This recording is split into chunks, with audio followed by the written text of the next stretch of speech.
Always the first thing for me is you have to sit down with the director and get a sense of what movie he's making. So I had a quick talk with Zack, and then I went out and started to do a bunch of little doodles, like this one. So that's your first sketch? Which I'm keeping really safely. Yeah, I think this might be worth money one day, because it looks a lot like what I'm seeing behind me. I love that it's on a napkin. Yeah. Were you like in a restaurant or something? I was at a coffee shop. No way. Yes. I mean, it's important to get somewhere very quickly. The director looks at this, says, you know, I get it, that's cool.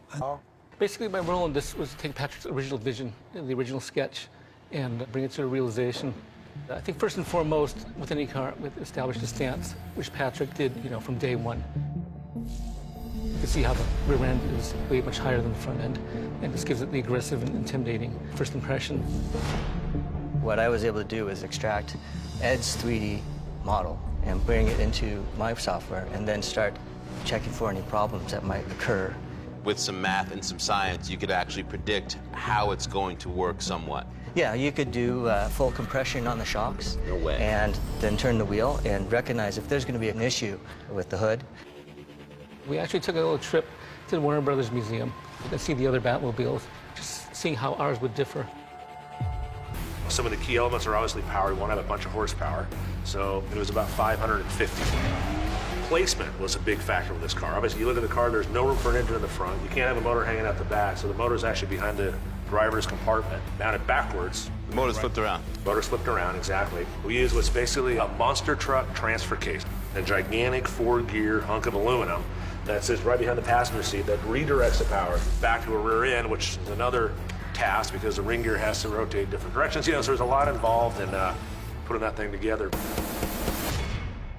Mainly, we're just looking at how it handles, how the shocks work, how the tires react to bumps. And one of the first things that we learned watching with our suspension cam that, you know, it had some wheel hop. How do you figure out what's causing the wheel hop?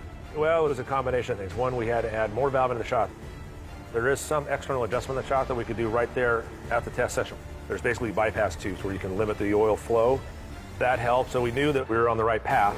And then the other thing that was really fighting us was just the sheer weight of these tires. This is before we actually cut rubber off of them. Give me some perspective, like what do these tires weigh before you cut the rubber off? 500 pounds a corner. 500 pounds? Wheel and tire, yeah. Very heavy.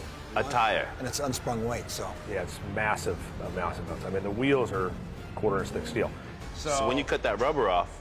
Yeah, we dropped 150 pounds or so, you know, from one of the rear tires. And that made a huge difference, adding about 60% more valving to the shocks internally, fixed the problem.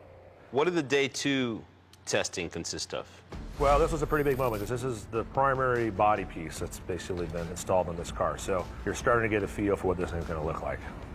That was a big moment for me. It really was, yeah. You kind of started feeling the scale of it. And this was really just such a plus for us all the way around, was to be able to have this time at the Chrysler Proving Grounds in Detroit. This is when the car really just starts looking so cool. I mean, and this is Mike Justice behind the wheel, you know, coming through cones, and this was basically mimicking roads in Detroit that we'd be filming on later. So Tim would set him up, he would time him, he'd come through those cones, and you know, obviously if he hit a cone on the Proving Grounds, he was hitting a wall somewhere downtown Detroit. Tim Rigby, he recorded all the data. Every time we went out, he would record pressure in each airbag, tire pressure, brake system pressure, temperatures, everything. So there was a constant log. And you can see a couple of those shots coming out of how the car just reacts and suspension works, and you can see him, you know, doing a little S-turn and correcting. You know, I think that's what really made the whole project such a success. When we talked with Zack, he said, the machine gun, I want it to be out. He wanted to see it all the time.